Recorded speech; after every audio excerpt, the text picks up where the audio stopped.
ఎవరు పడితే వాళ్ళు తెస్తే మా ఆచారం అనవాయితీ తప్పి మేం పెట్టం తల్లి. వచ్చిన వాళ్ళు ఎట్టాగూ వచ్చారు, ఆటాపాటల్లో జతకట్టండి. జాతర అయ్యాక అమ్మోరు తీర్థ ప్రసాదాలు ఇస్తాం, తీసుకుని వెళ్ళండి. ఎలా అమ్మోరికి నేను తెచ్చిన 4 పెట్టరో చూస్తా. వాళ్ళు రానప్పుడు నా విలువ తెలుస్తుంది. అప్పుడు మీరే తప్పైంది అంటూ హారతులిచ్చి నన్ను ఆహ్వానించి తీరుతారు. అప్పుడు చెప్తాను మీ సంగతి. ఇదిగో తల్లి, పెద్దమ్మ మనవరాలివని మర్యాదిస్తున్నాము. మేమేమి నీ బానిసలం కాదు, మమ్మల్ని బెదిరిస్తే పడునటానికి. మాట హద్దు మీరితే మా జనం కన్నెరసేస్తారు.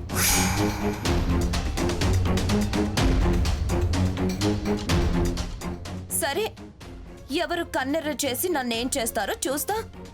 అయినా నేను పిఠాపురం వారి కోడల్నేగా. నేను తెచ్చిన కానుక అమ్మవారికి సమర్పించొచ్చుగా. నేనిచ్చిన ఆనవాయితీయేగా, ఎందుకు కాదంటున్నారు? పెద్దమ్మగారు బతికున్నంతకాలం ఆనవాయితీగా ఆ 4 పెద్దమ్మే ఇయ్యాలి. ఆ తర్వాత అయినా నువ్వు చిన్న దొరసానివే గాని అర్హతున్న దానివి కాదు. మధ్యలో సీతమ్మగారున్నారు. దరిద్రం తప్ప దాని దగ్గర ఏముంది ఆనవాయితీలు అమలు చేయడానికి? డబ్బుంటే చాలా తల్లి, మనసుండాలి, మంచుండాలి. నీ మంచేంటో ఆ తల్లి మంచేంటో మాకు తెలుసమ్మా.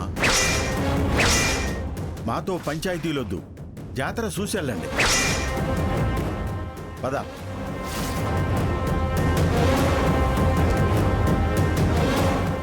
ఆకులు అలుములు తినే వీళ్ళకెంత పొగరుందే. పిచ్చి మాటలు మాట్లాడుకు వాసంతి. వాళ్ళ ఆచారాలు వాళ్ళవి, ఇది వాళ్ళ రాజ్యం. హద్దు మీరితే మనం తిరిగి ప్రాణాలతో వెళ్ళలేం. వాళ్ళెలాగూ రాలేరు, వీళ్ళు ఆగరు. ఆ తర్వాత అమ్మవారి పూజ ప్రారంభమయ్యాక 4 అవసరం వస్తుంది. అప్పుడు వాళ్లే మన కాళ్ల బేరానికి వస్తారు. అందాక మనం ఓపిక పట్టడం మంచిది. అమ్మమ్మ గారు చెప్పేది కరెక్ట్. టైం వచ్చేదాకా సరదాగా కాలక్షేపం చేద్దాం. చూడండి, తొందరపడి మన మీద అనుమానం వచ్చేలా చేయకండి. పదండి వెళ్దాం. వెళ్దాం.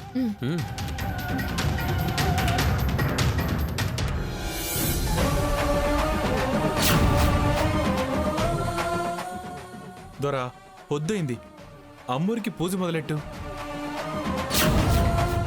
దొరసాని వస్తారేమోనని చూస్తున్నాను రా. ఇంకా రాలేదు కదా దొరా. అమ్మ కోసం ఆపుతారా? అమ్మూరికి కోపం వస్తుంది. ఆవిడ గారు రారు, 4 తేరు. 4 తేలేకనే ఏగనామం పెట్టింది. నాకు తెలిసింది నేను చెప్తున్నా. పూజ మొదలు పెడితే మంచిది.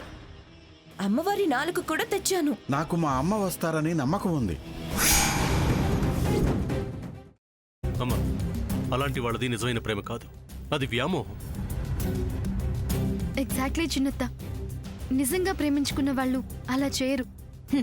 ఎంత మనసు విరిగిపోతే కన్న కూతుర్ని పట్టుకొని మా దృష్టిలో చచ్చిపోయా ఉంటుందా తల్లి?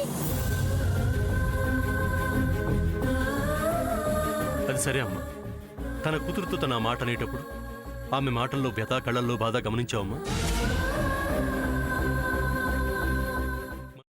పెద్దబాబుకు బర్త్డే విషెస్ చెప్పు కూడా వెళ్ళాం కదా. ఊరికే ఎలా కాలిపోతుంది? మంట పెడితేనో పడితేనో తగలబడుతుంది.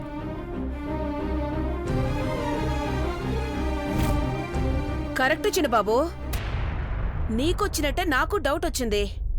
పార్వతే షర్టును తగలబెట్టిందనుకుంటా.